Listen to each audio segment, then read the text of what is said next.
them come. This is their fate. My Birdman hands. All right. Welcome back to the House of Wolves podcast. I am your host, Deontay, here with my near and dear friends, Jalen and Josh. We're here to talk about gaming news and anything else that we feel on hand to talk about today. But we got some good topics for you guys. We're going to be talking about Apex Legends Emergence. We're going to be talking about that Battlefield Portal, Ratchet and Clank Rift Apart sales. We're going to talk about that Steam Deck, and we're also going to be talking about Dead Space as well. But as usual, before we start, I would appreciate you guys listening, tuning in. You can always find these on multiple platforms. But as always, how are my fellas doing? Jalen, Josh, how was the weekend? How is the day going? Fill in the people, please. What's up, y'all? I'm doing straight. It's been a nice summer. I think we talked about finally being able to go out. For me, it's just getting ready for school to start back soon. So just try to enjoy my last few weeks. I've been working on a lot of personal projects and playing games. So a lot of Apex, which I guess I was looking it up yesterday because I checked my PlayStation account. I've played twice as much on the Xbox now than I did the whole time I was playing on PlayStation. So. Yeah. Guess I like the game now. Yeah. We played 1,000 games. At least I played 1,000 games last time. I played 1,000 games this season. So, and the highest I ever went before was 500 games in a season, and that was season 3. So, yeah, most of the time we did not play that often. After season 3, we just stopped. But, yeah, we kind of had a rekindling there. What about you, Jalen? How you been, man? Shoot, I've been straight, man. Just working these 9 to 5s for free, or paying to be there. It's like negative salary, I guess. But I guess I gotta crawl before I walk. So, but my clinical rotations and stuff been straight. Other than that, man, I just been trying to, I guess, just stay active and stuff like that. Run a couple miles and stuff like that, like every other day. So everything been smooth this way. I can't complain. This man yawning on the recording. Oh my god, he making me tired. But yeah, yeah. How did I even catch that? Man, what you mean? You was on that? I'm like, come on. But yeah, nah. Man, I can't yawn. Y'all got to yawn tape? You can't yawn. I'm not just fine. Nah, you good. I get it. But yeah, the workout stuff been good. I think it's helping me stay a little bit more focused. It's actually giving me more energy than I expected. So it's helpful in that way where I usually be tired or like kind of feeling ready to take a nap. I kind of use that time in the middle of the day to kind of reinvigorate myself and kind of continue on with the day. So when I'm feeling like around 2-ish, I usually just work out, and that helps me stay focused and give me more energy. So yeah, it's been good to work out and have some accountability with that. So lost 4 pounds at this point, so I'm happy, but it's got more work to do, obviously. But yeah, I've been that's been all I've been doing. Nothing else outside of playing Apex, trying to get good, get that my ELO up and test my mic. You know what I'm saying? Test my mic, trying to do my no feels and see how I can do by myself. You know what I'm saying? Start fighting whole teams with me.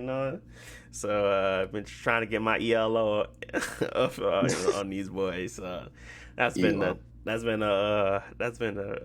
heavy undertaking for me. But yeah, man, let's talk about some Apex because obviously we enjoying it right now.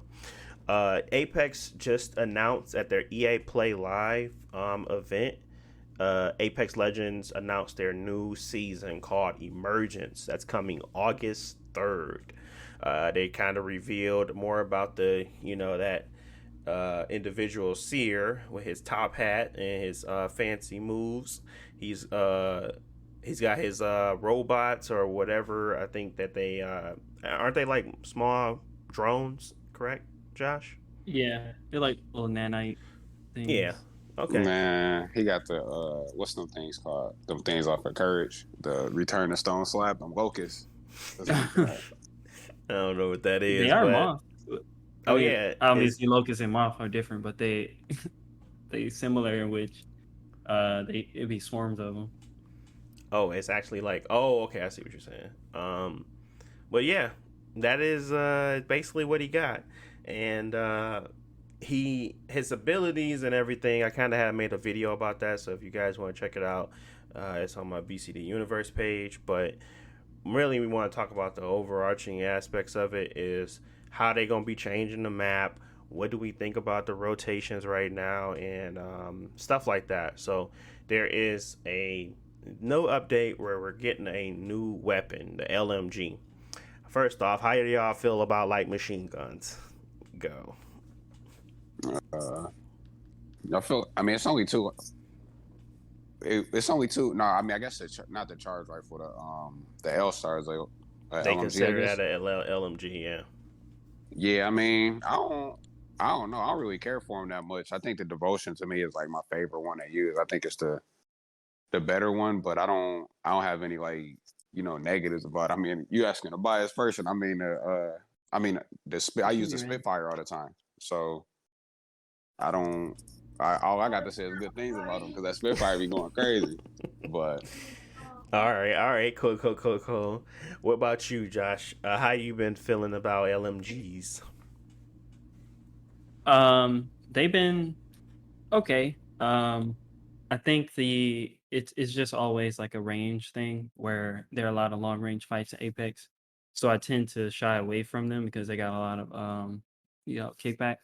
But they're in general, I think, pretty decent. Like the Spitfire was on top for a couple seasons. The Devotion is pretty decent. The L-Star has its uses, but I feel like that's the weakest one. And we'll see if the new one actually, I guess, is like useful in multiple situations. Otherwise, it's just gonna be like if it's available, I get it, but I'm gonna stick to my wingman and alternator. Yeah, that's kind of how I feel. Honestly, I'm not in the pool of people that feel like they're overpowered. I don't think they are. I think that I don't use them often, but when I do pick up one, I don't feel like I have a super advantage over the other individuals, but I can see how just being able to spray and pray is a problem. I just don't find those weapons to be the most beneficial when you become a movement character or you have the ability to move properly in this game. They become really hindering to you versus a better situation for you. So I don't know how overpowered the LMGs are, but I do know that they train you to play a certain way. And as you train to play that way, you start to realize that you're not really that good at the game. So I think the LMGs are right where they're supposed to be, where they're for the people that needs them, and when the people that don't need them, they probably could outplay the person that's using it more than likely because they're playing a certain way.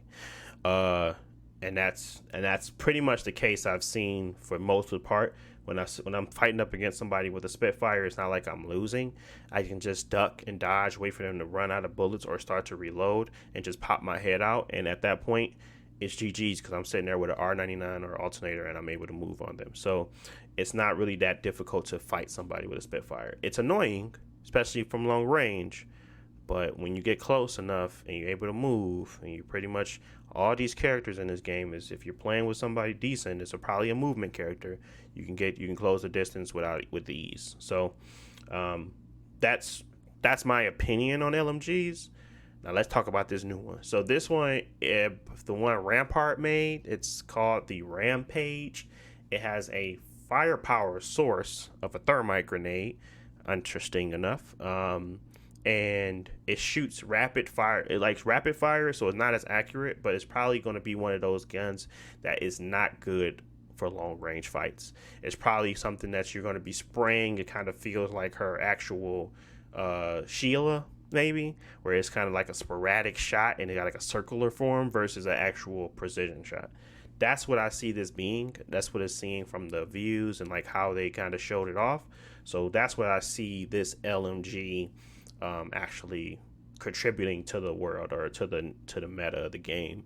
And I don't think that's really going to impact it as much as people may think. I think they're going to get rid of the Spitfire, which, I mean, I was fine with the Spitfire, but they can get rid of it, and they're going to replace it with this. So, yeah. What y'all think about that?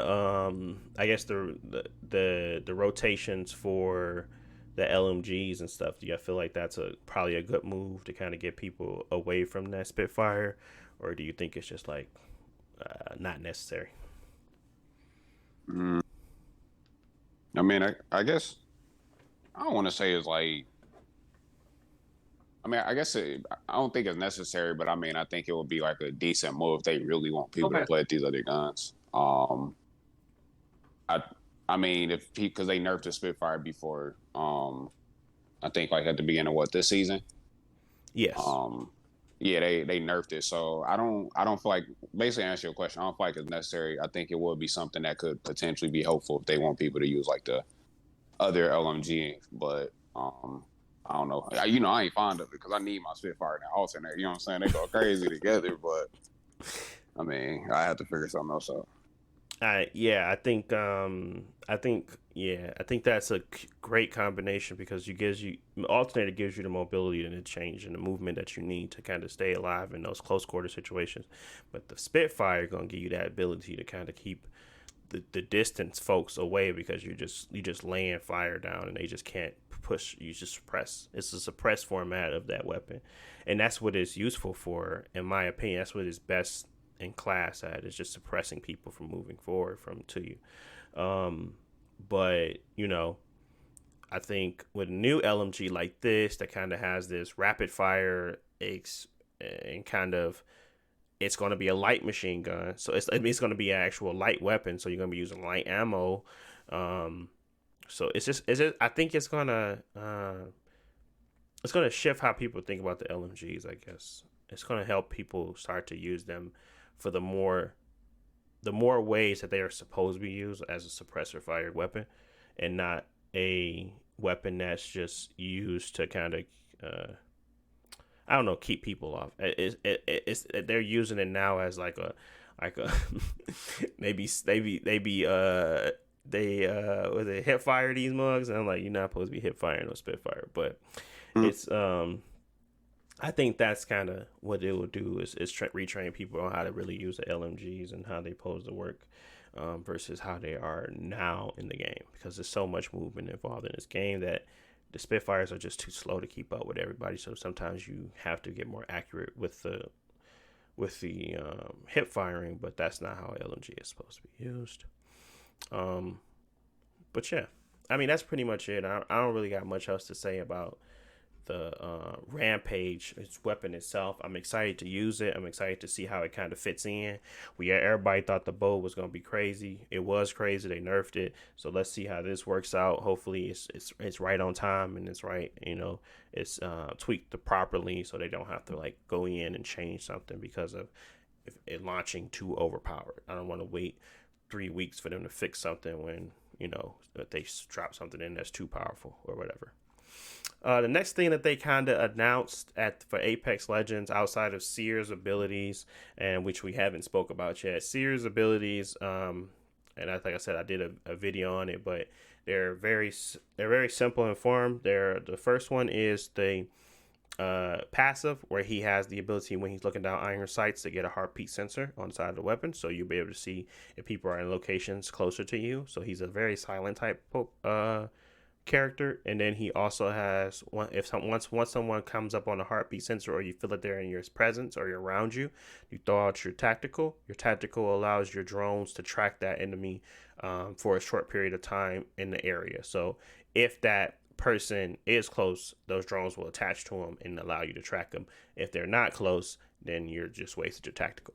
Then there's his final or his ultimate, and what he does is he throws out hundreds of drones and he kind of surrounds a certain bubble of an area, and whoever runs in that area will be able to be tracked through walls, and you'll be able to see their footsteps as they run.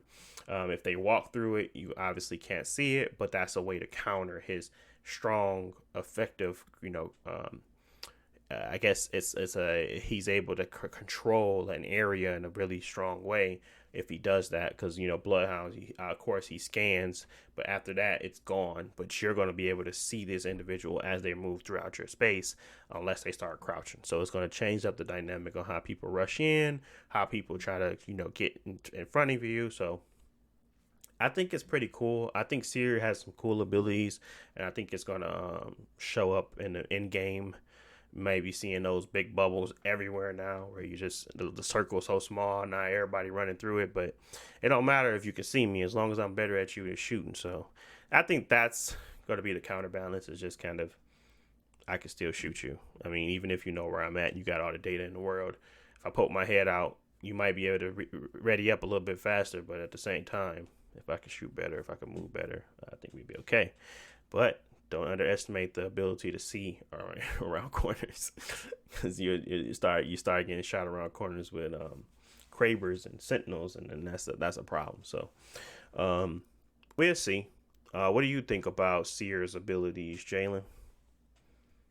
I mean, I feel like I think I kind of got like the same opinion as you. I think that they'd be like beneficial, and I think that it'd be cool that. I guess the biggest thing I'm thinking of is like where Bloodhound gonna like fit in with all this type of stuff. I mean, I'm not saying it's gonna take away his viability as a character, but I feel like compared to like Seer's like special versus Bloodhounds. I mean, Bloodhound move fast. I think I looked it up. I think it's like less than a 10% like speed increase. You see like red, like far away stuff like that. But it's just I don't know. I just felt like Seer just gonna be a lot more a more team friendly character than what like Bloodhound would be, because Bloodhound just got his like main scan thingy, which is cool. But sometimes it'd be messing us up too though, like because it don't It's not sometimes it don't scan the 100%. people. Yeah, it's not 100%. So But yeah, I can see that. And I can see that like that counteract is like how is these these recon characters really helping, and if they start to make them fall, like it's yeah, like Pathfinder, like Valkyrie's a recon character, and she gets the ability to kind of see as she's diving and track people like that. But I think they all have their own place. Bloodhound, I'm just so used to being able to provide information. Okay, this person was here 50 something seconds ago, or somebody was just here a few seconds ago. We can tell from the track marks that they leave. But he also has the ability to scan a very large amount area in front of him. It's a cone. So you can't see behind you, but in front of you is really where the most information comes from. But I think Sears might be just a tad bit better when it comes to people hanging around corners, people just playing in buildings a lot, because again his lasts a little bit longer, and you can actually track them with those tacticals. I just want to see how powerful that is. They haven't given us a time frame of how long it stays or anything, so really just trying to figure out if he's going to be like really impressive when it comes to that. What you think about this seer individual, Josh? I mean, I think it's gonna be a good addition in the sense that people who play that type of play style, this is gonna be a big boost to them, because his abilities are, how to put it, I don't see any like, well, they haven't shown everything, but I don't see any real downside to them yet. Just be able to like put down your super or whatever, and see everybody in that dome, which will be good for third party, or if you just got a team that's just set up in a building. So, because a lot of times you run up in buildings, but you feel like you're running there blind, but having the advantage like that is going to be a big boost. But the number one thing that I feel like is that he is going to be the meta. I know with a lot of characters, they come out and people like play them because they're new and they want to like test them out. I feel like Valkyrie was good, but she didn't necessarily become the meta like Horizon did when she came out, because Horizon was just like OP when she came out. Um, so we'll see. I don't know if he'll be OP, but I feel like he will be what people play in ranked, because like Bloodhound is like a go-to character for ranked. That like they always say, like if you don't know who to pick, just go Bloodhound, because he just has an overall boost to your team to just with awareness. So having Bloodhound and Seer on the same team, that team is just going to be able to like see people wherever. Of course, they still got to back it up and be able to like win the fights, but they will have the advantage in like most situations with both of those characters. Yeah, very true. Being able to see individuals as you're landing. So imagine a Valkyrie Seer and what's the name team or Bloodhound team. It's kind of like really a lot of And information the coming at Revenant you. Yeah, yeah. It could be push team. it could be an interesting dynamic with that. So yeah. I I mean, I think that agree. what y'all was saying though, like it really just depends on the character, because right now recon characters, I wouldn't say like they're the top or most desired. It's mobility characters. They Hmm. are the top I guess go-to characters for most playstyles, just because their abilities change the game. They can survive longer. Whereas recon characters are kind of in the middle, like it's a little bit extra help, but it's not. It won't necessarily change the game. Hmm. And then there's like damage characters like Bangalore, where it doesn't really do much. Yeah. Yeah, I think well, yeah, it's kind of like a balancing act for these people. So, we'll see. I think he's a good character. I think he's going to be interesting to play against and play with sometimes, but I don't see him being like my new go-to because like I said, I don't when I play Apex, I prefer to be able to push and be mobile. So, I prefer those types of characters. So this character seems to be more of a sit back, kind of react to react by the get the while you get the information, versus other characters. They're mobile, so they can react immediately once they can react in a situation a lot faster, I suppose, because you're gonna have the information, but what can you do after you have it? That's my problem with those recon and very informative characters. Uh, but yeah, we'll see. I think it's gonna be cool though. I like his design. Um, I think he's gonna have some real Kung Lao esque outfits. He's gonna have some real Voodoo Man outfits. So I think he's gonna be cool though. I think he'll be cool. I think he's gonna be very over the top, just like Mirage in ways. And that's just more so of his demeanor, I guess, from what he was doing in the trailers and how he talks. He's very Yeah, he's very wise man.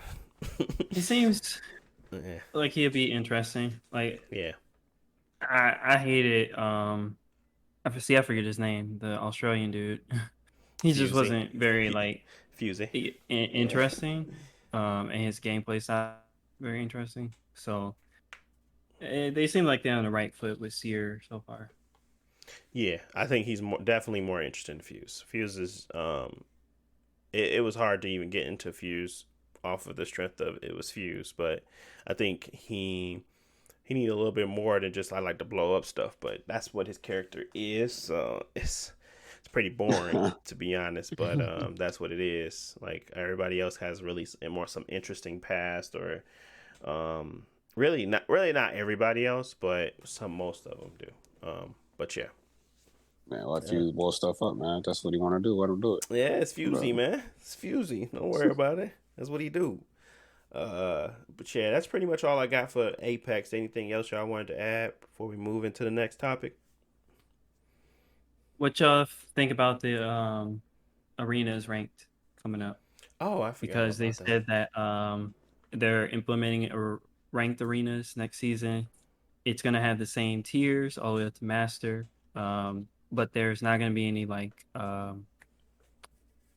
cost to like join a match. You should be able to join, and you know win or lose, your points go up or down. The only thing is there's no safety net, so you can drop all the way down to like the lowest rank if you keep losing. But it's just gonna be based on wins and not on kills like it is in other mode. Hmm. Interesting. I think it'll be an interesting climb. I think that'll be fun to see if we really like gravitate towards that. I think I think arenas really comes down to the map choice. I don't like all the maps, and most of the maps I don't have a good time playing them because they're either too big or they have some weird mechanic where one person can have an advantage over the next depending on what side you spawn on. And I don't like the rotating side portion either. So it doesn't feel as refined as I want it to feel. I enjoy it and I'd hate to lose in it. But I don't know. It ranked arenas makes it easier for me to get into a match and not feel like my teammates are going to quit on me. So that's at least a plus because I steered away from it playing by solo simply because every time I got into a match, either the person that we was playing with wasn't off away from keys or just didn't actually engage. I don't even care if you suck, just engage, really. But they just didn't do that. So ranked arenas might clear that up for me at least. Allow people to start to take the matches more serious. Um, but at the end of the day, I don't know. I don't know if it will keep me as intrigued as the battle royale. I just think the not knowing what's going to happen next in battle royale is the more interesting part. It's just like, okay, how I just got pushed into this situation. How do I overcome said situation? When ranked arenas, you know what the situation is. You got three other people you got to kill, and if your teammates go down, okay, I'm in this situation, but I already been here before. Usually, it's a pretty good chance they're gonna flank me and be able to get in and kill me because I don't have a third party that's gonna come and save the day and start shooting them in the back so they can get changed. It's gonna be a focus of me. So the best thing that can happen to that arena is is making it more serious and the stakes more high and the rewards more fulfilling because it just has to be something else outside of the gameplay because yeah, it's enjoyable, but it's very similar every time. So unless there's something like a legendary pack to chase every weekend, something that will make me say, let me put time into getting better at just beating other people. You know what I'm saying? Because I need something that they're going to give me versus what they're doing now. The reward is just not worth it to rank. Just like a ranked battle royale isn't worth it because you just start to the fun of the game starts to be dwindled because you're now playing it in a way that isn't enjoyable. That's not how I play battle royale. So I think that would be the same thing that happened with ranked, where I don't, I okay, I can have fun in here if I get a good team that's worthy enough to stay and play with me. Yeah, I can enjoy myself, but the only time I ever play it is when they offer me something like, okay, we'll give you a skin if you play this mode and get the 200, the points and the event points or whatever.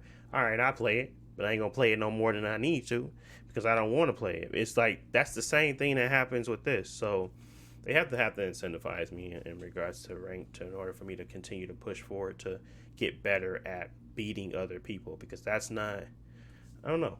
I don't know why. I don't know why I play the battle royale more, because that's the same thing that I play the battle royale for, is just to be able to pull off a situation and have those one up moments where I actually feel like I succeeded at beating the other team and outplaying them. So that still happens in ranked. It's just it doesn't feel as fulfilling as the other side. So I don't know. Maybe they have to work on. Maybe I have to try it again at a time where it's really, really, fleshed out and they have all of the pieces in the right order. What do y'all think about ranked? What do you think about arenas? Mm, Thank you, I don't know. Like, I just don't like you. I think the one thing that you had said that like really stuck out to me is like the maps, Yeah, and then the size of them too. I kind of feel the same way. Like, I don't really like the maps on there.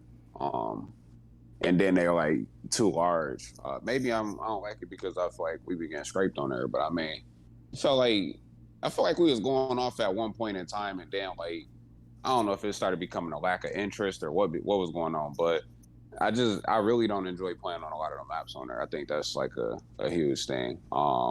because we like And it just artillery, and I don't know if I like anything else right now. I like which one is Mirage artillery? ship.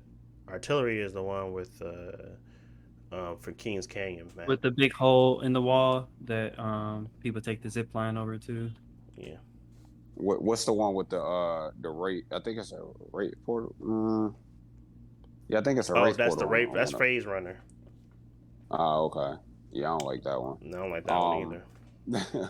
but yeah, I think like you said, they need to incentivize it, or I just don't. I don't know. Like I could really care less about like playing. I feel like it's real repetitive, kind of. I don't. I feel I get a real repetitive vibe with it. But when I was playing Destiny, even though we were in trials, we playing on the same map. Like Yeah. obviously you can change up the guns, but I mean, me, I wasn't changing up nothing. But I felt like I had more. Maybe because there's less like gun. I mean, Destiny had gun focus on it. Obviously, Yeah. it's a shooter, but like I feel like you can play the game differently. Like you can use like your melees. You got different grenades and stuff you could use. Whereas I feel like in Apex, I don't have no type of identity. Maybe even because there's different subclasses too you can use.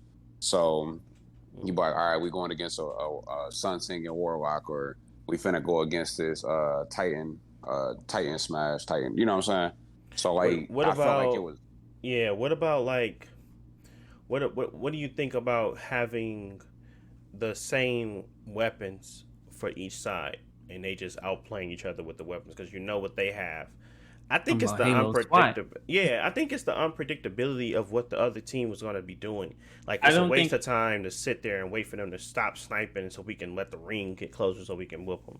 Or I don't know. What do y'all think about how I it's think set the up? one of the issues of it, like y'all said, the map is a big thing. Some maps are good, some are bad. Hmm. But like for me, it's always the flow of the game, which is just people's play style. Hmm. And Battle Royale, like most people, either they're gonna push you after the fight, or they're gonna sit back, try to get a pick, or they're gonna retreat. Whereas when you get into arenas, now all of a sudden you got teams that's like, oh, they all got sentinels and they all sitting back sniping or stuff like that. And they're not gonna engage us until the ring is super tiny and it doesn't become fun, it becomes a waiting game at that point. Or Yeah. I hate fighting the I guess cheese builds because that's what you're gonna run into in arenas. I mean, people do that in battle royale, but they can't do it consistently. Like people can't just all go get you Charge know rifles and sit in the spitfires back. whenever they want. Yeah, they can't do that. And since there's so many other teams, even if you are sitting back sniping, somebody's gonna notice you. Whereas like when I was playing on Skull Town in arenas, it was people getting on top of the like they have a Valkyrie or whatever or Pathfinder, get on top of the bones and then snipe. And like if you don't have a sniper, which I don't usually run a sniper, it's like, oh, all we can do is just wait until the ring forces them out of that situation. But depending on where the ring lands, they might not ever leave. So I think that I mean, one of the solutions could be just like you pick a loadout and you stick with that throughout the whole game, or you I don't know. I know they wanted to keep it where you can pick anything you want, but like if you had to pick a loadout before going into the game, or you pick one loadout and you can't change it, that would limit that type of BS really, or that just the game just keep changing every round. And I feel like that would just make the flow better. Like maybe the ranches would go faster, or people would stop sitting back or whatever. Um, Yeah. I mean, I like the mode overall. It's not like a chore to play because I feel like when you incentivize it now, you feel like you have to play it even if you don't enjoy it. Um, but it's a fun thing. I'm glad it's there because I can play it by myself. Um, but we'll see.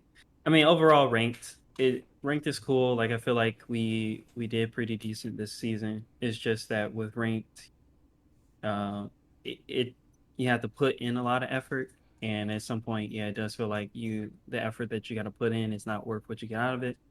But normal ranked, I don't have an issue with. It's just we just gotta get better. But my thing is with Destiny, you can change it, you can choose what gun you want. But we used to fight those snipers and stuff, and like I remember it get annoying like on Pantheon or something like that. It'd be annoying fighting them or whatever. But like it don't. I feel like on this game it's just I don't. It felt different. Like granted, that was a long time ago. Maybe I just felt different about fighting snipers and people who play that way in general. But I just felt like this game is lacking something that Destiny wasn't lacking, which is why we spent a lot of time on Charles. I mean, hence the name, the freaking podcast House of Wolves. You know what I'm saying? Like, I don't know. I just don't. Maybe I the think match it's is too long. I because don't know. I think it's the fact that you can't try a lot of things because you have to regenerate your health yourself. You Your gotta health doesn't buy things regenerate. each round. Yeah, Yeah, and you the don't have green. the ability to kind of experiment in a way where it's like, as you know how on that game you could experiment. Okay, they doing it, and then you can change your stuff in real time to address it. Or if you can't change your stuff in real time, at least you could, swap to a different weapon that made you feel more. You gave you more ability to do stuff, and that's cool because they give you two weapons in this game as well. I think it's really just how we used to engage in that game. We can peek around corners. Okay, we're gonna get our health back, but at least we know what they're doing or what they're trying to do. And then at that point, we could try to change our tactic and had some of those maps were 3 lanes where you could go and do things. But really, these are big open spaces where flanking is not really that much of an option unless you gotten other two down. You know what I'm saying? You can try to flank, Yeah, but somebody gonna push you, and then it's gonna get real hard for the other team to get to you quickly because the way these maps are set up, they're not designed to constrain you in a space where you can follow the flow of the map well. You have to try to make sure because they still want to hold that battle royale experience as well. It's not trying to get rid of it. So it's like a miniature version of something that's already good, and it's just like, do I need to play this if I'm getting a lot of the same experiences I get here there? Now, if I could see if these maps had 3 lanes, like the new map they put out, it has 3 lanes, and I love that map kind of because it has 3 lanes, and you can like go down one, and you can really flank them, and it's easy to get back and stay safe with your team. Like I said, it comes down to the maps for me. Like the thermal station map, it has 3 lanes. You can go right, left, or middle, and it causes you the ability to flank. And I enjoy those maps. And then they switch me back to Phase Runner. I'm just like, I don't want this map. Take me off this map. It's a stupid map. And then I'm just like in that same theme because they switch it like every 15 minutes or so. So I think the map selection plus the inability to plus the like them trying to boast that same battle royale experience in this game mode is what's kind of hindering it for me to start taking it serious, where I know the next person isn't just going to use a cheese build. I don't think they have the ability to refine it that much to make me feel comfortable putting a lot of time into it. Um, Destiny wasn't that either. Honestly, it wasn't refined. It wasn't as if it was like the best game in the world, but I could beat most things with simple formats of stuff, simple things that we could do, to beat most people. And it wasn't as if it was like, it was more slighted to the skill of how you use your ability. So, and they regenerated. You had Well, I that, you mean, had that opportunity again. So I don't know, but go ahead. Yeah, go ahead. I mean, it's a lot of stuff. Like, I mean, I understand what Jalen was saying. Like, it's something that's not there, but I think that's because Arenas wasn't designed from the ground up as an arena game. It was they took the battle royale mechanics and put them in a 3v3 mode, and some of that stuff just doesn't work as well as it does in just Destiny, which was designed as like a team deathmatch shooter. Yeah, Um, so like the healing thing, like just sitting back and popping shield batteries just doesn't work in the 3v3 mode as much because it's so small scale, and let's say you got a teammate down and you hurt, they're gonna push you so you can't heal, whereas in Destiny at least you could fall back, go hide in the cathedral and wait for your health to come back, and that gives you the opportunity to reset and engage them.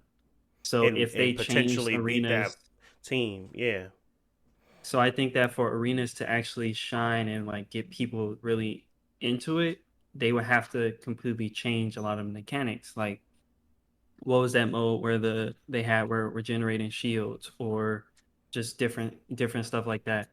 Like they already changed it it's where you don't need to experimented. pick up Yeah, ammo because that would suck too. Like you run out of ammo in the 3v3 mode and there's nothing you could do.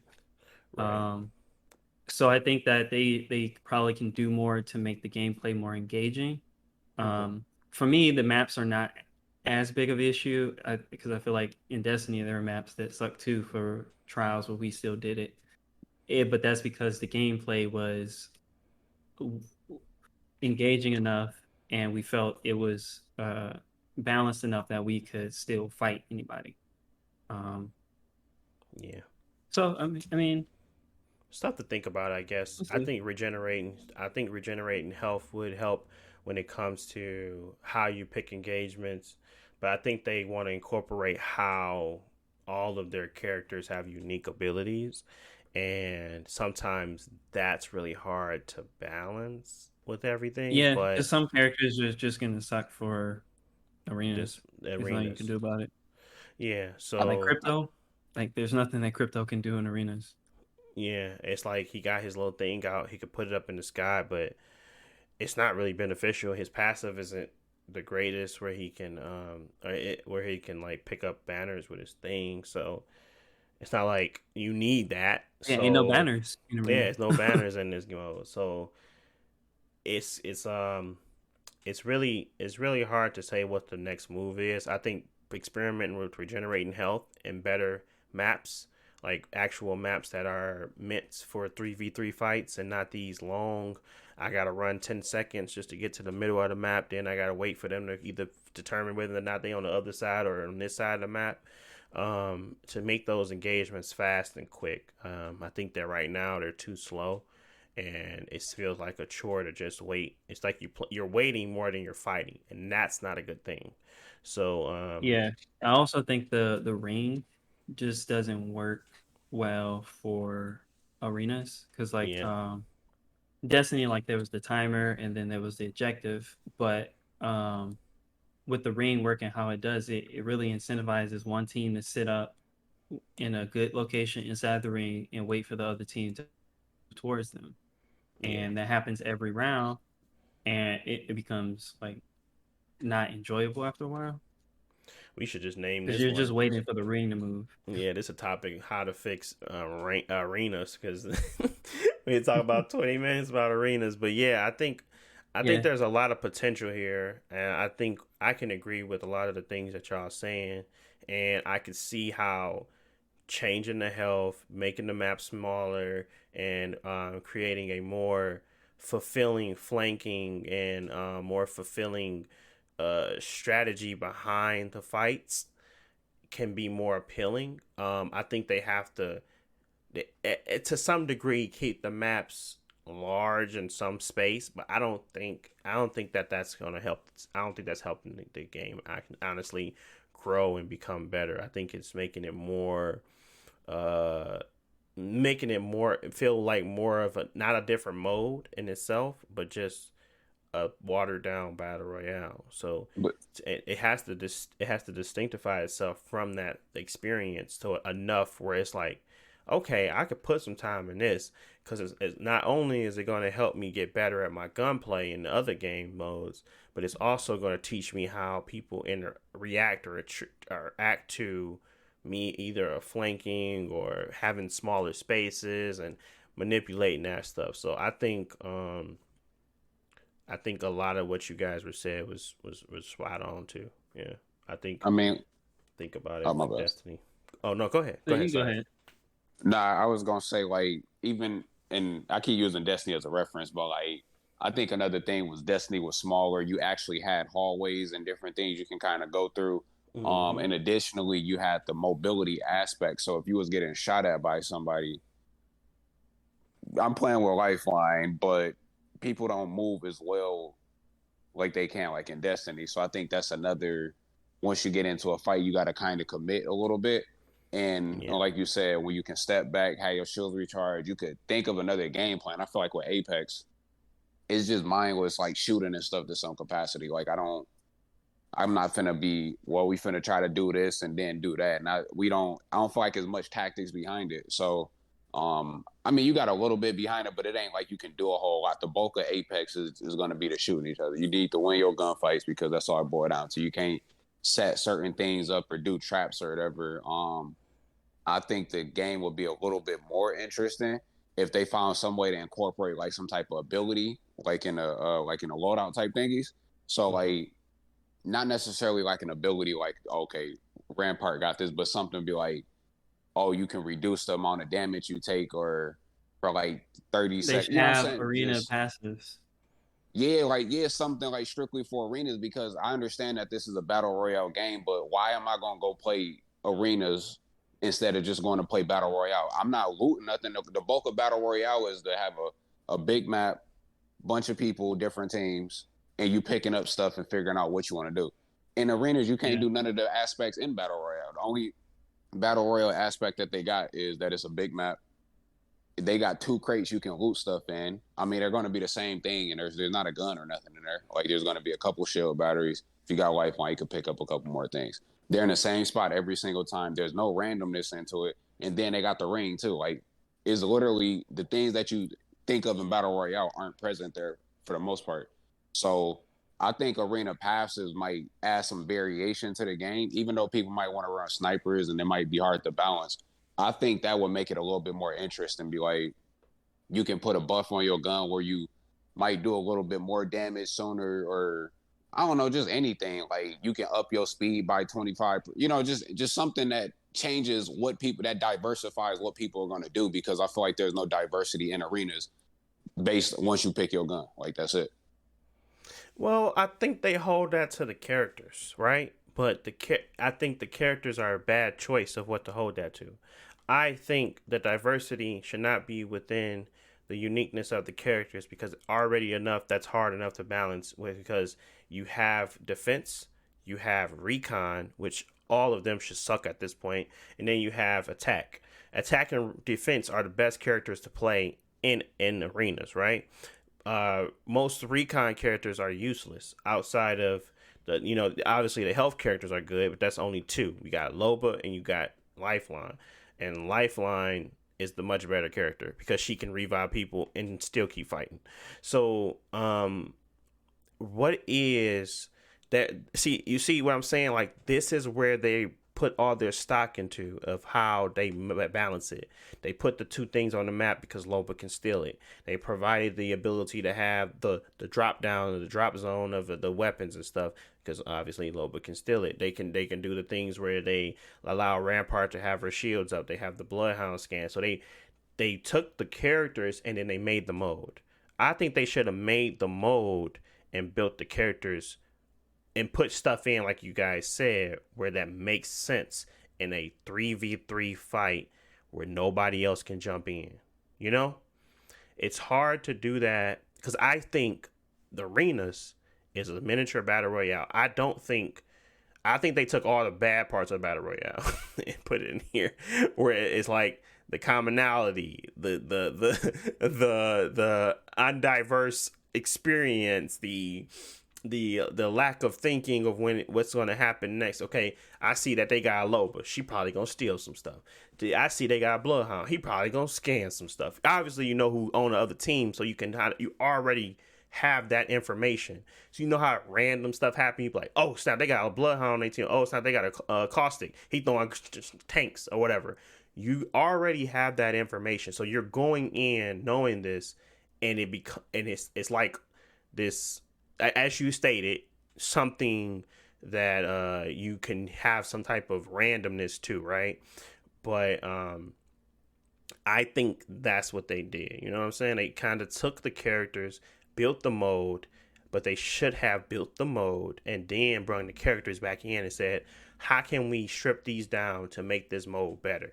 How can we make this mode unique where even if you see a Bloodhound, he could be doing something crazy? Like, what can we do to make him unique in this mode versus just giving him one additional ability? Because, yeah, he's going to have that additional ability, but at the same time, once you know it, you know it. How can we make it where he can pick something that he wants to do, where it's different? Okay, this Bloodhound is coming at me. What he's finna do next? This fool got a mobile shield. How he get a mobile shield? Oh, because he picked it. So it's like that type of stuff where he has the ability to choose his defense mechanisms, even though and strip out the character's uniqueness entirety. Because that way you have a much more balanced game and you bring back in that aspect of random. Well, I think that the only team, like real serious team-based shooter that I feel like has done it well besides Destiny is Rainbow Six Siege, and all those characters all have set classes with abilities, and there is no randomness to it other than what you. But you don't know who they got until you find out. You got to go do the recon. And you don't know. You don't start with that. Yeah, knowledge. You don't know that. But what I'm saying is that you can still have the characters set with special abilities for that, but the randomness doesn't have to be there. And I think that Apex was designed to have the randomness, and without that in the arena, it just doesn't work. Copy paste it over into arena. So I mean, I agree that the mode itself, they have to rethink some things if they're going to keep these characters as they are. Do you think unlocking the character selection every round is a better idea? It could be. That's what Overwatch did, but I don't think that really helped. It's not going to change nothing. The game, you still got to shoot characters. People. Yeah, because this game, the characters don't really matter that much. Whereas like Overwatch, they got a Mercy in next round. They don't have a Mercy. Like, that changes what they're going to do. Other than Lifeline, like, there's nobody that really changes the flow of the game. Yeah, I guess you're right there. So that's why I was saying not to give it to the characters, but give it to the unique abilities that you can now pick. But you said that was you. That's what I was saying with Rainbow Six. There is no counter argument. What I was saying with Rainbow Six, it is on the characters. All the balance is based on the characters. There is no changing different abilities. There's no picking different abilities. It's just those characters have their abilities. Fuse can blow up walls. Sledgehammer dude can knock down walls. Like, everybody is set. So there isn't it can work how it is. It's just they have to rethink how the rounds work, how the health work, and things like that to make the flow of the game better. I think I don't know.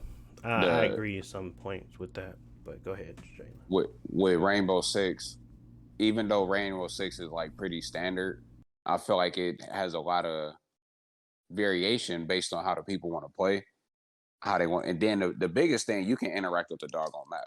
In Apex, you can't interact with the map. The map just there. You just own it. Like, that's it. So you can't do different things like, oh yeah, if I got I can probably set this thing up to help my boys, and then we can go do.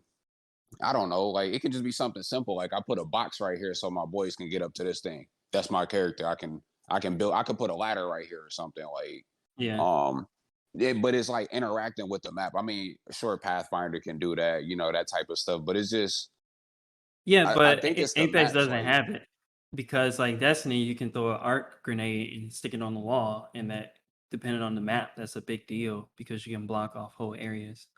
Whereas Apex, you don't have that sort of interactions, and like y'all said, the maps are just cut out directly out of the battle royale maps, so they don't feel unique. And the battle royale maps are designed to be big and wide, but like it doesn't. There's nothing there that actually helps one-on-one or 3v3 fights.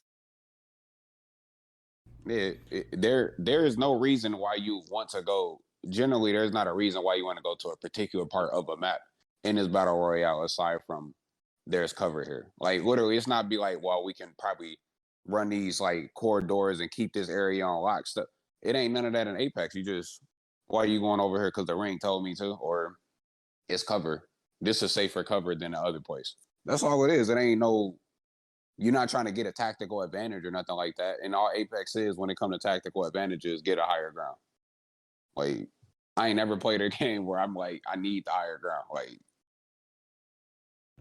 And that's where I was kind of falling to the unique traits that come along with the arena's play style versus, because I agree with you, Josh, in a lot of ways where it's like the characters could still be the main focus and them tweaking a lot of different things could make it great, but I want it perfect. And I think perfect comes from breaking it out from the normality of the battle royale system and allowing something unique to occur. And I think randomizing places like, yeah, the Rainbow Six is in an uproar right now because they're stopping people from being able to shoot bullet holes through walls and see through them. It's like it's not going to be able to be transparent anymore. That was a big mechanic in that game where you could like shoot a wall, shoot through it, and see if somebody run down the hallway. That's unique, that's random, and that's something that the player can interact with the world. This is not that type of game. So when it comes to those unique moments where you like, boy, I just shot that man through a wall because he came down the wrong thing, he coming down the wrong path, buddy. So you can't get those moments all the time, or you can't get those moments often. But when you have the ability to make a difference on the battlefield, a big difference on the battlefield, that's where you start to see that, that perfection and that true, experience that people want to continue to come back for. And that's what that battle royale game gives us now. It gives us the ability to take what we already know, information that we have. You got a portal. Difficulty. He got a lifeline. I got a Valkyrie or Octane, and we gonna push this person because they trying to trap us here. We about to push them. We about to do this. We about to try to move out the way so they can let them third parties fight, and then we gonna come back so we can strategize on the fly about what we can do. And then we gotta take the rift. We can get on in the car. We can dip to the other side. It's so much like random like stuff that's in the game now. Yeah, the battle royale mode is dynamic, whereas the it's static in this mode. So what can we do to make it non-static? And that's what I kind of, and like I said, I agree with you too. I think maybe them doing that will make it great. But I think that perfection is what they kind of shoot for. And I think if they do it that way, I think that'll just be just as much better, just as much as of a huge change with that small tweak of allowing ability. So. Uh-oh. Did it cut me out? Okay, I'm back. I think it cut me out, but we can cut that out. But yeah, that's how I feel about it. Yeah, we'll see. Like I said, I'm glad Arenas is there as just like me too. Another mode, so it's not as stale, but they can do a lot to refine it. I think so. I think I think once they do, it's gonna probably be a go-to mode for me when I'm just wanna They get need to go competitive. ahead and add Apex Portal so we can Hmm. try it Mm, ourselves.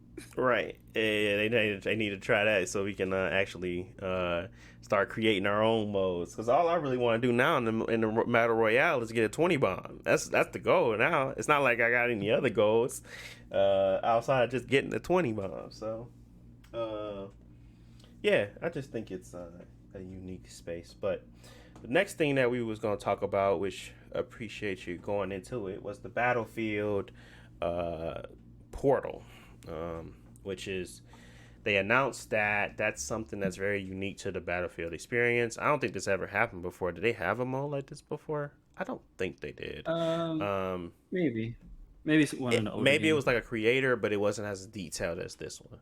I think that's how they mentioned it. It's like a creative suite that gives the community like some opportunity to like actually create their own Battlefield experiences. Uh, and you can like take different parts or different wars, different locations, different weapons. Like they got Battlefield Bad Company stuff in this game, Battlefield 3 stuff, Battlefield 4 weapons, and you can all mix it all up to make your own unique experience in this game. I think that's really cool.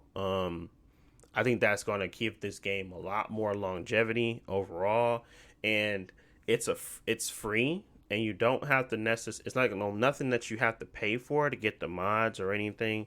It's all really just experiences that you can create, and then people can either play them or not play them. I think it's cool. I think that's a way of really getting some crazy modes out of a game. Um, so tell me what y'all think about. Obviously, I plan on playing Battlefield, and I hope Jalen gets a freaking Xbox so he can play Battlefield, but I doubt it. mm. But I wanted to play Battlefield and put some actual time into it to see if we could enjoy it. What do y'all think about this portal? Do you think this is more ammunition to enjoy a game, or what do you think? It might get stale. What's y'all opinion? I mean, I always like custom games in video games, but we don't really play them um like together because like Overwatch had it, or like obviously Halo has them. Um, oh shoot, I think I can hear me. My bad. But I think it'll be fun. I'll try it out. There can be a couple of fun modes to play. I'm interested to see how well it is actually supported since they're pushing it like this. If it's going to be mixed into regular matchmaking, or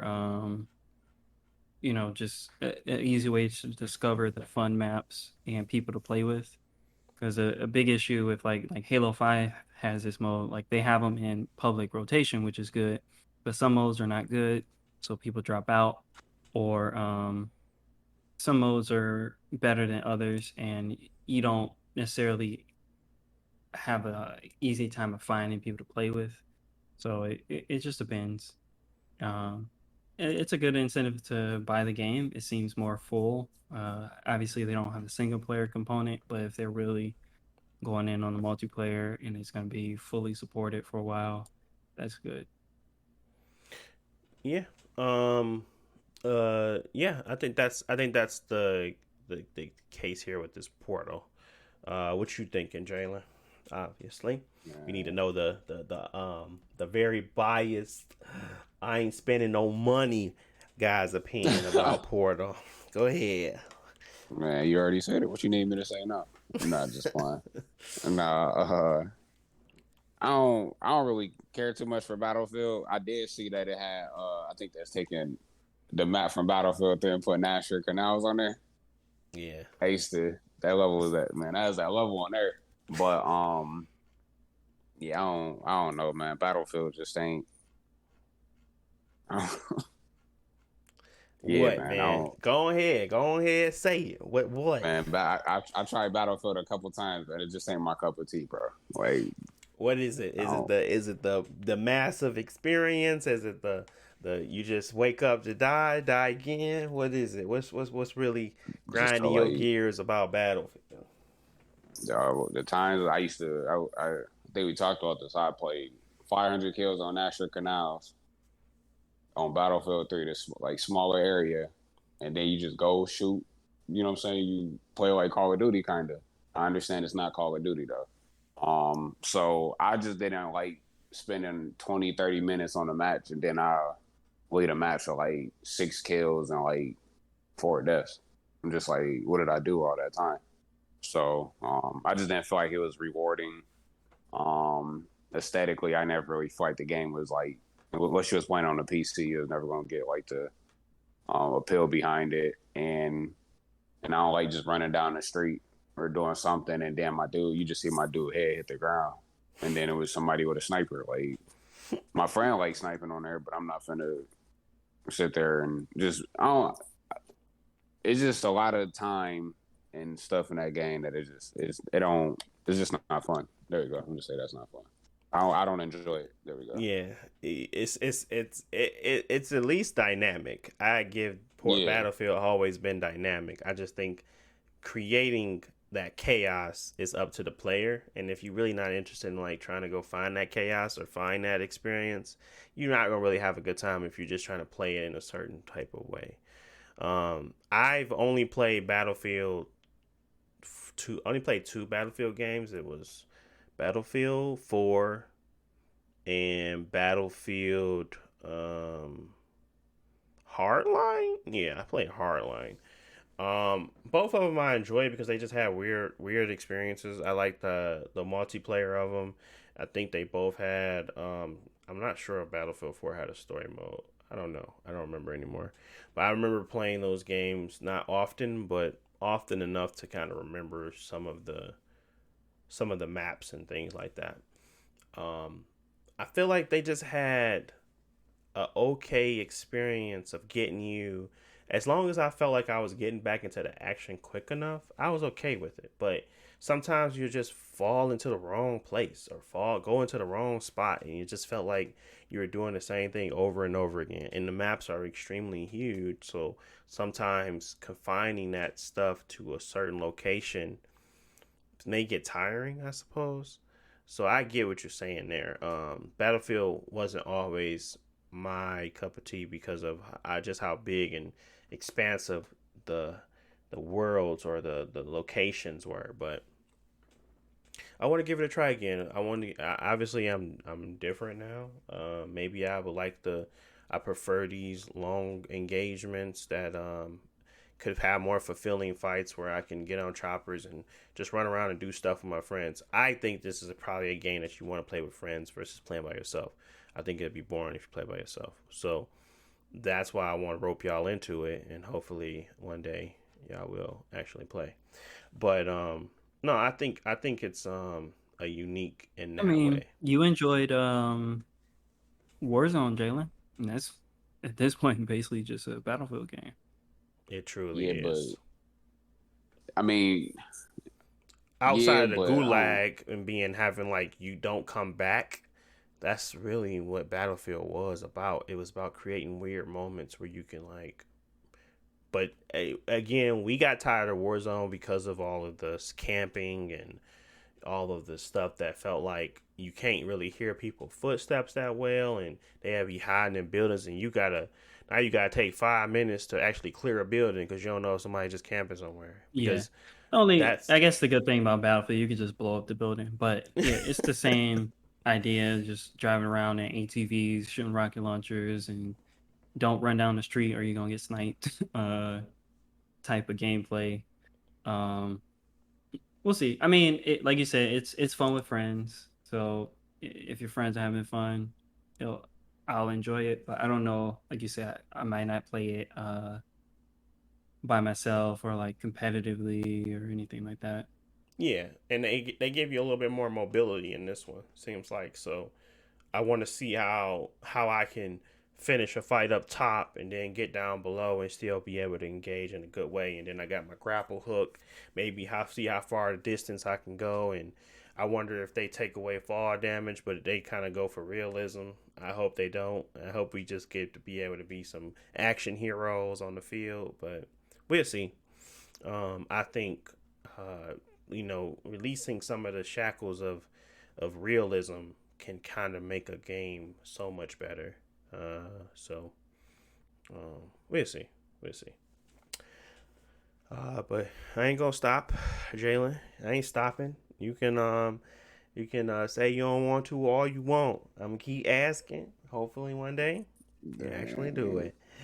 Go ahead and cop, man. Just go ahead and cop. But that's pretty much all I got about Battlefield. I'm not gonna really talk about Portal because I'm not that Battlefield guy. All I want to know is that it's on our radar, people, and it's on our radar. And yeah, I think I'm gonna definitely give it a try. I might stream it.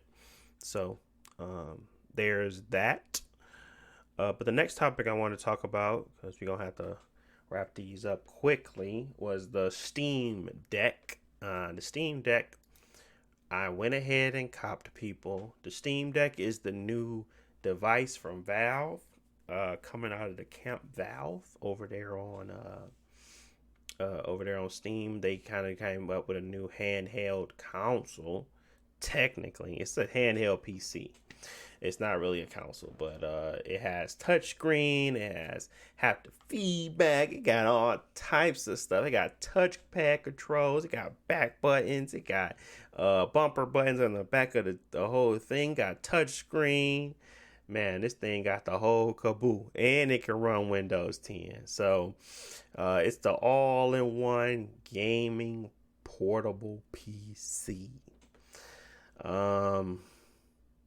Yeah, man. I think this is what we all wanted from Nintendo. But obviously Nintendo ain't gonna do it, and they ain't have to do it. But this is something that you can now take those games that you love and enjoy, that you felt like, oh man, I can't get the best experience on the Nintendo device, but I can definitely get it on the Steam Deck. So you're gonna be able to run that Doom Eternal at more than 30 FPS. It's not gonna look like Dookie Water, so you can actually see what's going on. But I think Nintendo obviously still houses all the best games. But I reserved one because I want one, and I want to take my Steam library that I don't play on my PC now on the go. So what do you think about this? Let's start with Jalen. What do you think about the Steam Deck?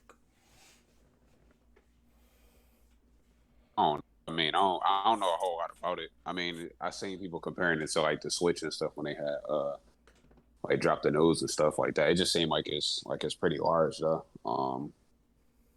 I don't know. Usually, I feel like it's something like portable. I want it to be a little bit smaller, but I mean, I don't got like a deep analysis of it because, like I said, I don't know a whole lot about it. No deep analysis from Jalen. All right, what you got for me, Josh? I don't know. It.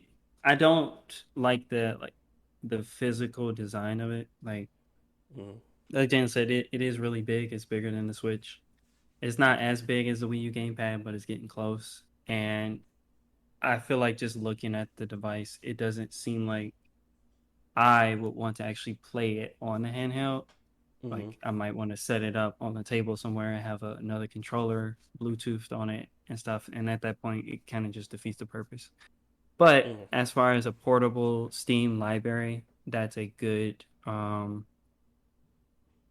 to have because PC games are pretty cheap. They're usually like the cheapest way you can buy games. You can have a library that doesn't ever go away. You don't got to worry about backwards compatibility. If I want to play something like Hades, like I got it on my PC. If I want to play it while I'm at work, and it's a quick jump in, jump out, rogue-like game. Like is very good device for it. That's what I would do on my Switch. These smaller games or indie games that I want to play, like Hollow Knight, just put them on the handheld because you get the full experience with no compromise. For me, I'm not really convinced or sure long term it's gonna be just everything smooth because like sure, you can play Doom Eternal on the thing, but you're not going to be able to play Metro Exodus, the enhanced edition with all the ray tracing features and things like that. So it's still in a weird place where it's better than the Switch, but not as good as just using your PC. And PC already has a lot of free streaming options because like I when I'm at work, because I built my new PC, and so sometimes when I play my games at work, I have uh the Steam, what is it, Steam Link set up, which is just like a remote, play over the internet while you're away, and it's completely free. You ain't gotta do nothing to set it up. And I played completely through the Avengers like that. So as long as you got a good internet connection, you have a completely free way of playing your Steam library. So I don't know. Um, Hopefully it's good in a way that it gives people a good device that doesn't feel outdated in like 2 years, because there are going to be a lot of games that you probably can't play on it. It's just right now they're saying that it can do anything, but we'll see when it actually comes out. You might actually run into issues with the game, or poor performance, because PC games already has performance issues. So we'll see. Yeah, Yeah, I'm curious about that aspect of it too. You know me, I'm a money man. I don't think it's worth. How much is it? 400. $400. Uh, Yeah, it started yeah, 400. I don't. I don't really think that is like worth 400. Especially if you got like a PC or something at home. I feel like most people. I don't. I'm not a gamer, so I don't know if people actually use laptops and how much they bring those around and stuff to actually do gaming. So I can't really speak on that, but I have seen a number of people that had a laptop and they set something up to like play their games or whatever, like they Steam library. I don't.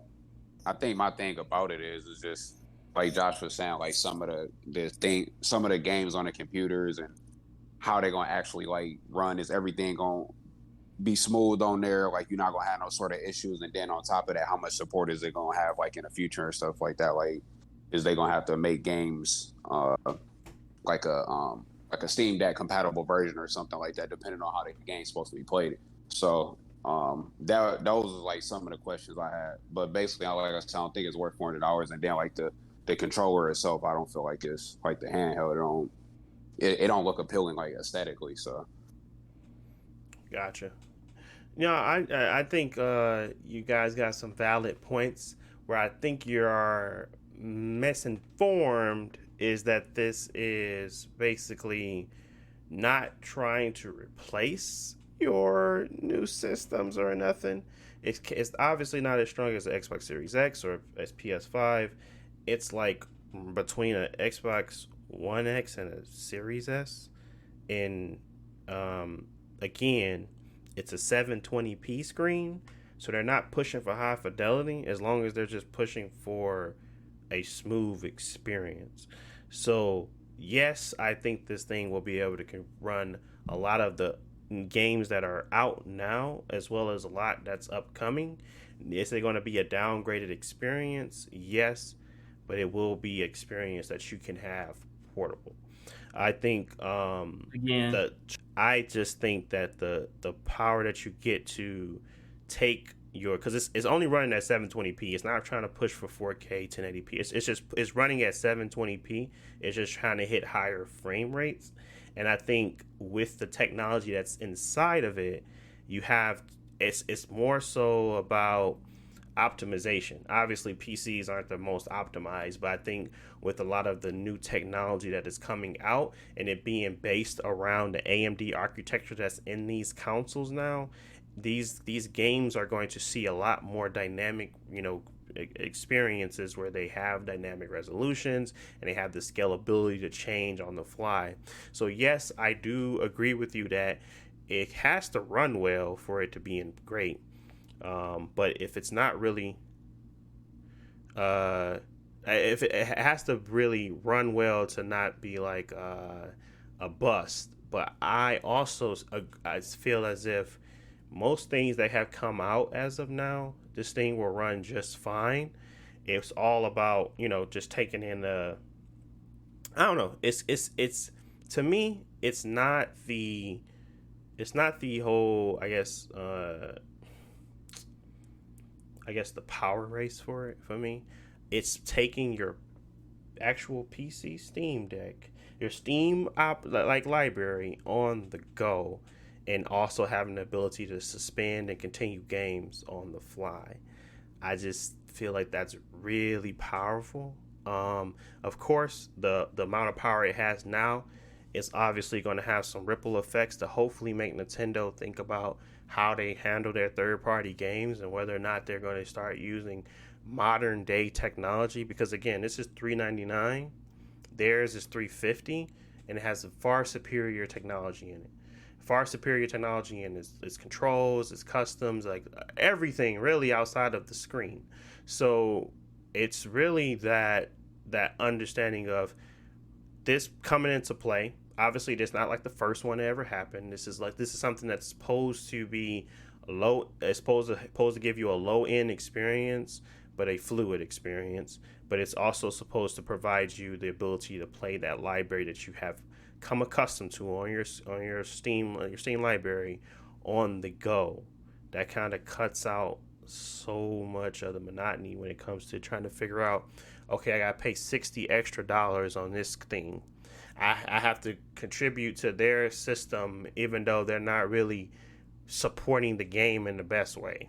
Why do I need to do that when I have this portable Steam? This comes to me as a revolutionary product in a lot of different ways because it's going to force a lot of different players in that handheld space, which really right now is only Nintendo. Maybe PlayStation has something up their sleeve, but to kind of think about what their library is going to look like, what they're going to do to kind of sell those items in the future. Nintendo always has a backup plan. That plan is really their games. It's never going to change.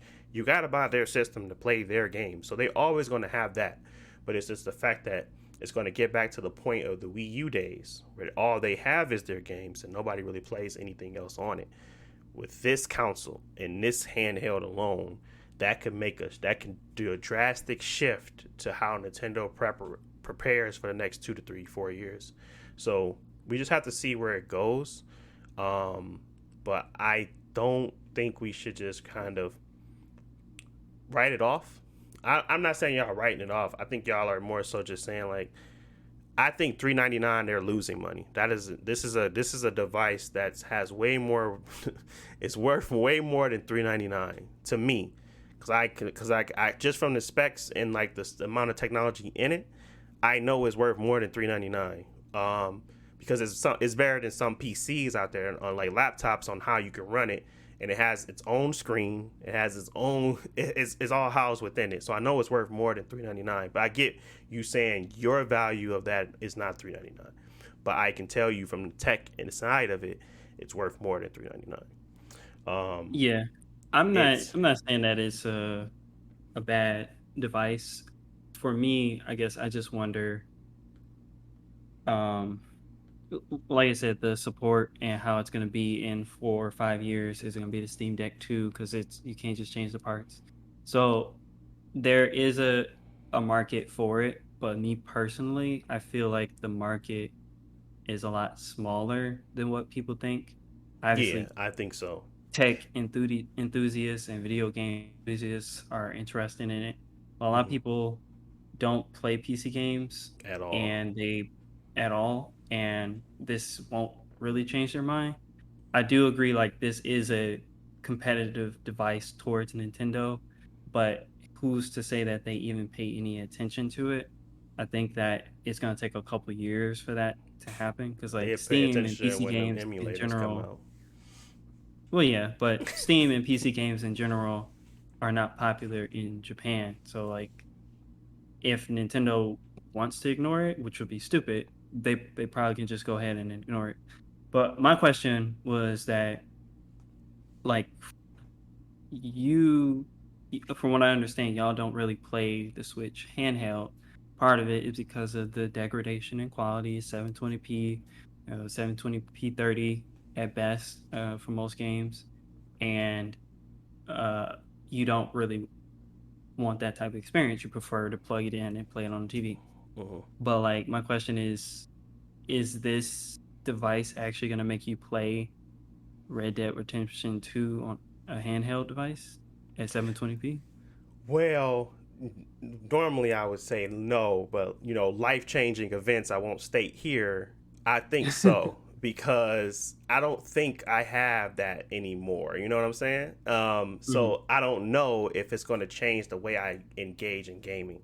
So I bought it because of that reason. I said, this is a way for me to play Apex on the go. I can stay away from my computer and still play it. Mhm. I buy it. So that's why I bought it. And it was that reason and that reason alone. I don't play handheld, but it's, again, thinking about the future, I might not be able to sit around and do that. So Mhm. it depends. For me, that's my reasoning. But no, I don't. I'm not the type of handheld type of guy. I prefer all my power, all my pixels, of course. But it's kind of having that, middle ground. And plus, I own these games. I own games on this thing already, so I don't have to buy a library. I'm not starting from scratch. I'm signing Yeah. in. And that's so much more fulfilling than just having to buy a new system constantly. And then if I want to try something, if they don't take it over to the next thing, it lost. That's so refreshing in itself to kind of get away from that whole idea of losing your progress, losing your things. And I hope by the time, this thing comes out, I really hope that they have implemented their crossplay features and they allow you to take your stuff and move it over and like play it and keep your progress. I really hope they do that by the time this thing comes out, but we'll see. But that's kind of what I was thinking about when I was like, what is the worth of a handheld console to me now? Nothing, because I know I have everything I need. But at some point, it's gonna become that worthwhile thing. So, that's why. All right. Well, Uh, don't get you a Xbox, Jalen. Go ahead and start building your PC library. Uh, man, I ain't gonna do nah, none of that. He already got his emulators. He good. I ain't doing none of that. None of that. I mean, yeah, I don't know. I am curious to hear how much you play it though. So you got to keep us updated on it. I will, man. Don't Yeah, worry let me about know if it can replace my Vita as my emulator. it. Yeah, Them definitely. emulators.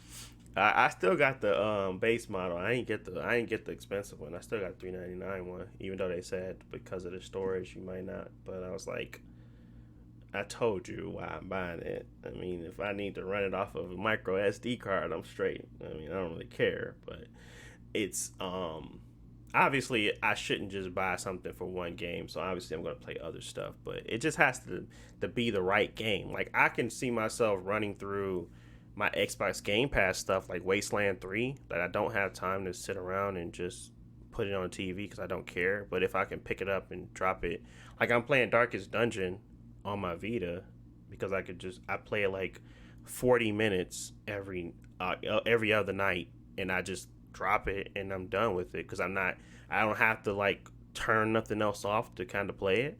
I could just put Mhm. it on and then leave it.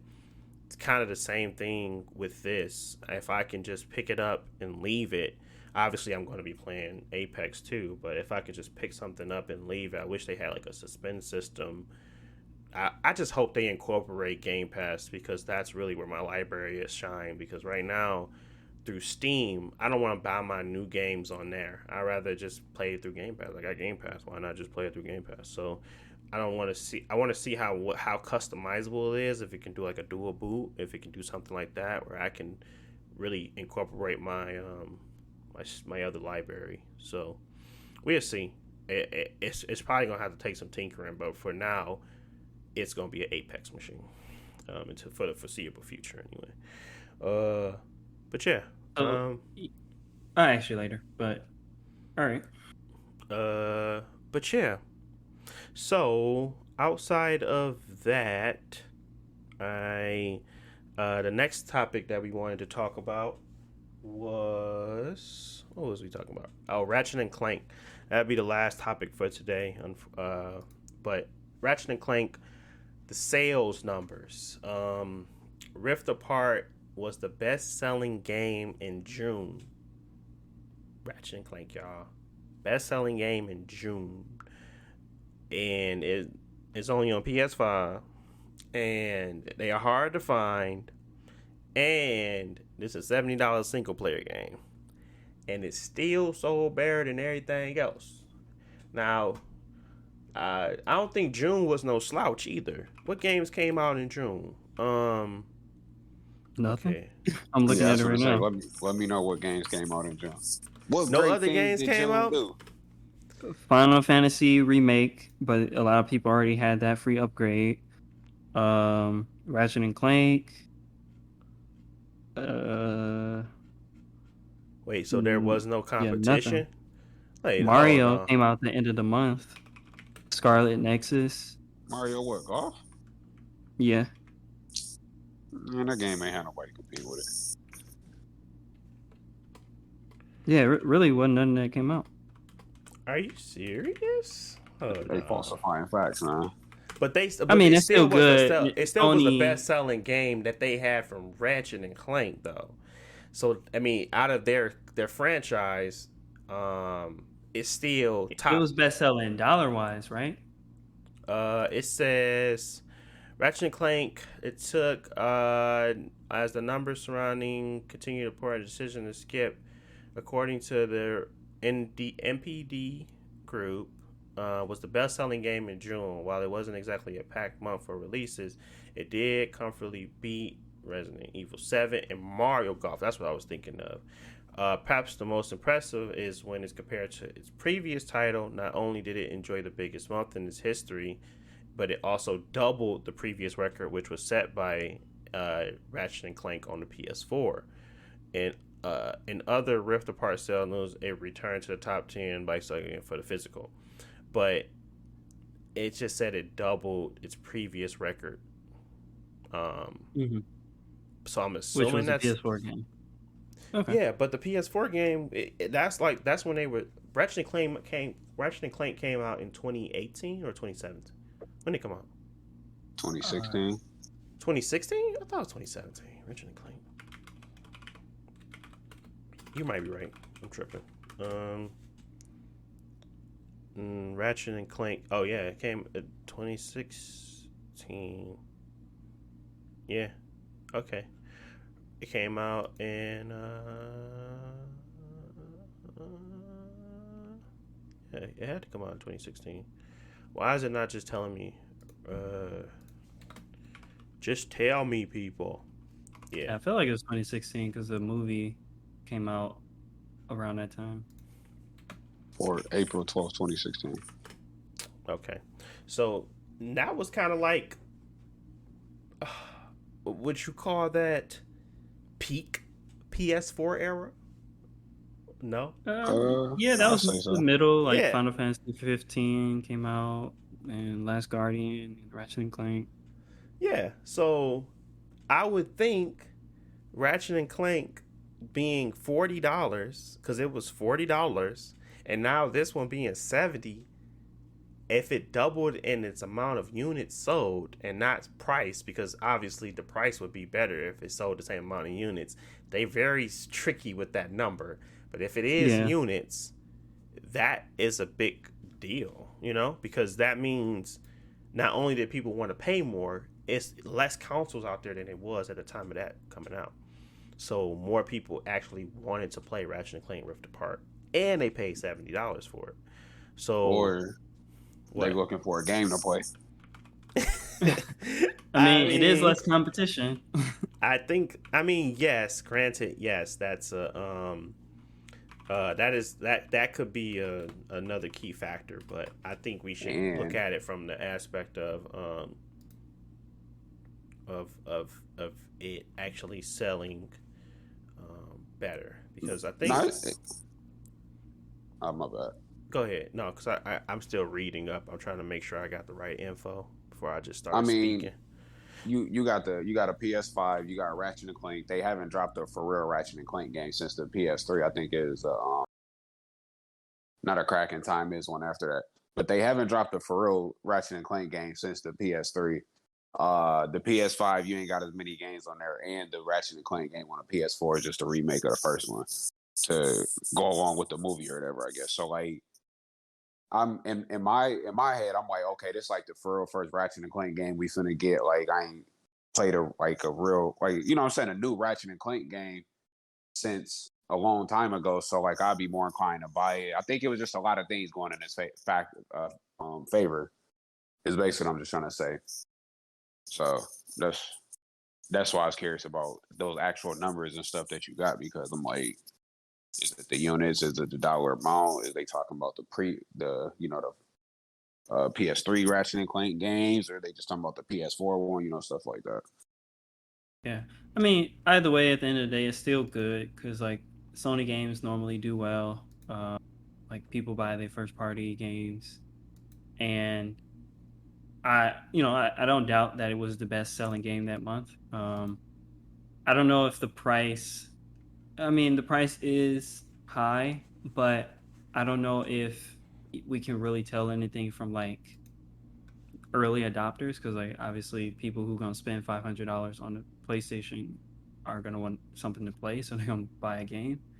I don't know what that looks like long term, if all Sony games are gonna be breaking records like that, because like we talked about with Returnal, it's that price where it's like, if I'm familiar with it and I like the franchise, I might go ahead and spend that money, but new people might not.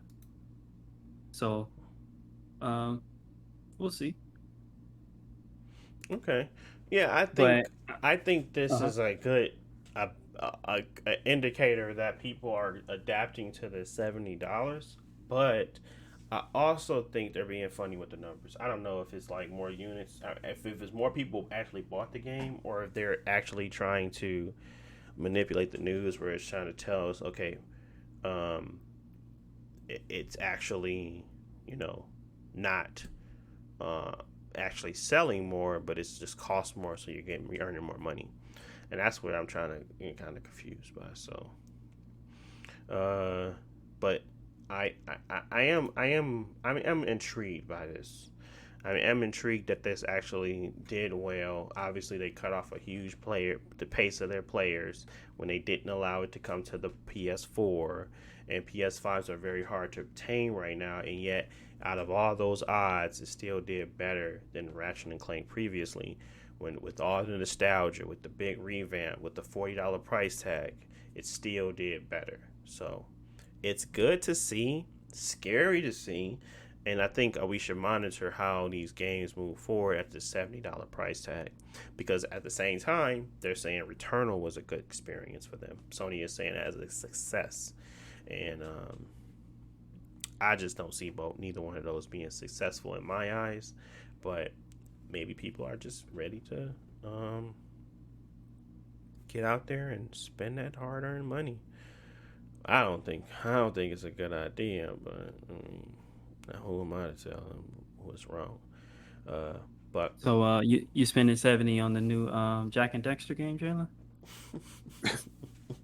Man, I gotta spend money to get a dog on PlayStation or Xbox, and then I'm like, man, I don't even know, bro. That's a lot. That's 70 bones, a lot, man. But I ain't copped the game in a minute. I think the last game I copped was Crash Bandicoot. yeah, you were supposed to cop something, but you decided not to, and they never talked about it again. It was Cop what? It was something you Final were supposed Fantasy? to. Nah, it was something you was. Oh no, we were supposed to cop Final Fantasy. You said we got one game we could play. It's supposed to be Final Fantasy, but that ended up being a bust. Yeah, Finesse you me. might as well invest that money in the Apex. Oh, dude, you still got that? Man, that junk still sitting on my account, bro. I just looked up. It said $20. Yeah, are you talking about the? What are you talking about? PSN credit. Just Oh, send me that bread. yeah. Yeah, buy a battle pass, man. Josh, is it cool to buy the battle pass? Bro, we talking about something completely different, bro. No. You can buy the battle pass, nah. You can buy the battle pass, and then you can keep it. See, there it is, easy peasy. Man, Now you got the battle pass. Now you got all these Apex packs. Send, the money. Huh? I said thanks, Josh. I'm just saying, you got the PSN credit. You got it. It's already there. That little just get her some new drip. yeah, get you some new drip, man. It ain't no drip in this game. Man, how you know that? You just keep getting 900 back, and then you just buy she the been next wearing the battle same pass. outfit since day one. Yeah, man. Go get you some new skun skins. They gave me that peak performer, and then don't even get us started on this man getting an heirloom before anybody. This man got an heirloom, y'all. He got it. Where you at? 268? And he spent a dime. 269. Man, that man that's a lucky fella right there. I just got mine. I'm like 398. And spent some cash. I ain't gonna hold you, but yeah. I was surprised when he said he got it. He said, "Man, they telling me to spend these heirlooms." He didn't even know what it was. They keep giving me a pop up about heirlooms. I'm like, I don't know what they talking about. Like, yeah, that's how much Jalen care. But man, it kept popping up. Boy, bro, I don't even know what I'm supposed to do with these. Yeah, man. Out there trying to, they give you a little sample or something. And basically, they just trying to get you to buy something. Like, hey, bro, we give you a little bit. Like, just put some of your money in, and you can go get something nice, bro. Do it. You got your famous drumsticks now, man. You got your famous the lifeline sticks. I don't know what I don't even know. I think they shock sticks, but I call them drumsticks. Yeah. But yeah, yeah, man. I think it's interesting to keep an eye on. Ratchet and Clank, at least, and all these other games that's going to be $70 coming out, and it's going to be exclusive to these consoles to see. Obviously, I don't want them to charging $10 because they charge not only $10 more. These games was $40, and now they're $70. So, that's like you're almost getting. You're almost getting another game each time you sell.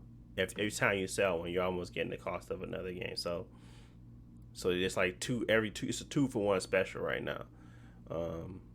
So it's just interesting to see. Let's see what happens. Monitor it closely. I don't think this is a good move. I don't think that selling games for $70 is a smart idea.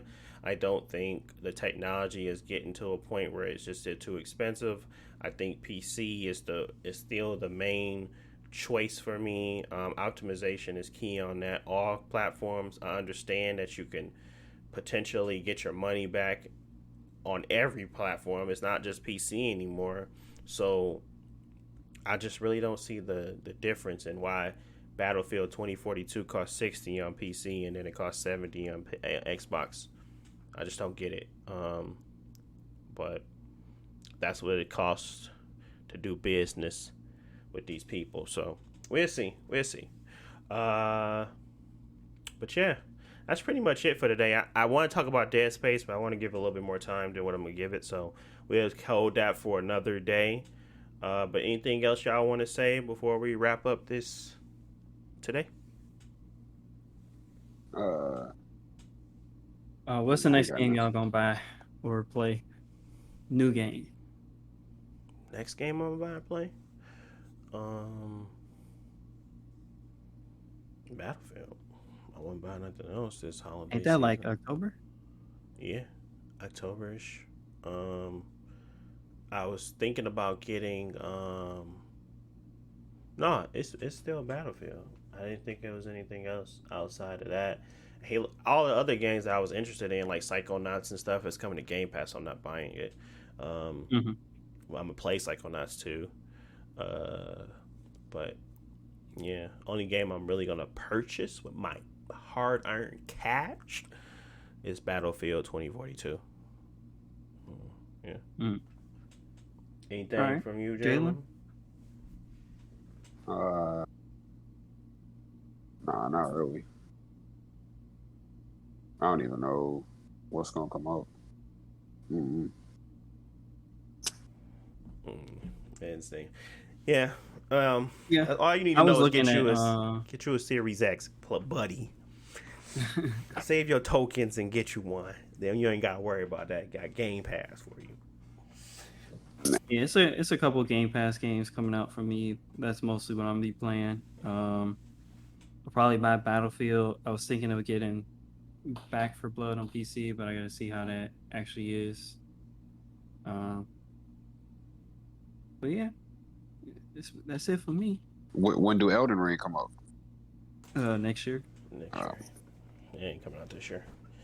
But yeah, I mean that's yeah. I don't really got nothing else, and yeah, I don't really. I ain't been thinking about no other games to be honest. Outside of like Horizon, God of War, and the exclusives on PlayStation side because I'm getting. Was Deathloop. you gonna play Kenna? I was gonna get Deathloop. No, I'm not playing Kenna. That's the one with the girl and like the little bubbly eye things, right? I'm not gonna buy that, especially not if it's 70. I don't think it's 70 though. I think it's 60, but it might be 70. But I don't know. I think I'm gonna be absorbed in Deathloop, but we'll see. I mean, I have other games I need to beat so I can sail back like Returnal. But I'm honestly just not interested in that game anymore. Honestly, it's not like it's a bad game. It's just like you back and forth with it. Yeah, I guess. I don't know. It's not a bad game. It's just kind of repetitive, and it's not in a good repetitive way. Repetitive games like Dead Cells, where you find like where you succeed at something and you hold on to it.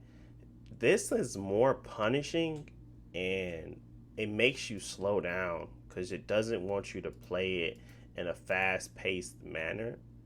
You have to slow down each time. Your weapons have to get better and good, and it has to level up in a way where you have to go through everything to start again. And it's kind of like, I'd rather play the new content than repeating the old content. So why you making me do this again? So that's my whole thoughts about Returnal, and I should have returned it.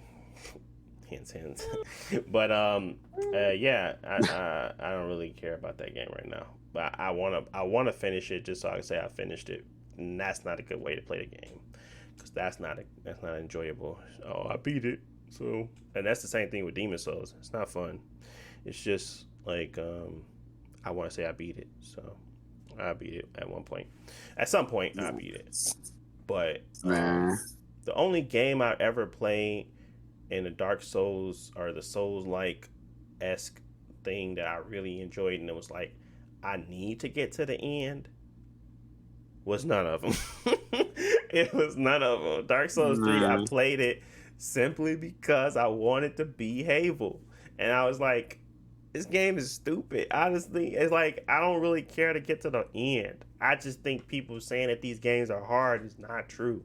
They're ganky, and I don't like most of them, to be honest.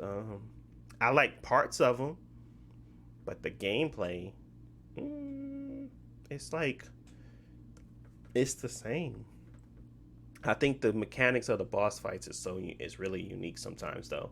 Like when I was fighting that whatever that giant was, that was cool. When you could actually pick up that sword. What was that big giant name that we fought in Dark Souls 3? Yeah. Braum or something. Yeah. Yeah, I like those like unique fights. I like the fighting that dragon. I thought it was pretty cool to get help from people. I like those. I like some of the mechanics in Dark Souls a lot, so I can get through that game. But Returnal, no. Demon Souls. It's like, you were right, Josh. I just hate to say it, but I finish it though. I finish it. But yeah, that's pretty much it from us. Thank you guys for listening. As always, you can always find these episodes on my YouTube channel at BCD Universe and in all your streaming platforms. But again, thank you for your continuous support. And if you got to this end, you're the real OG for me at this time. Thank you. And we'll talk to you guys in 2 more weeks. Peace.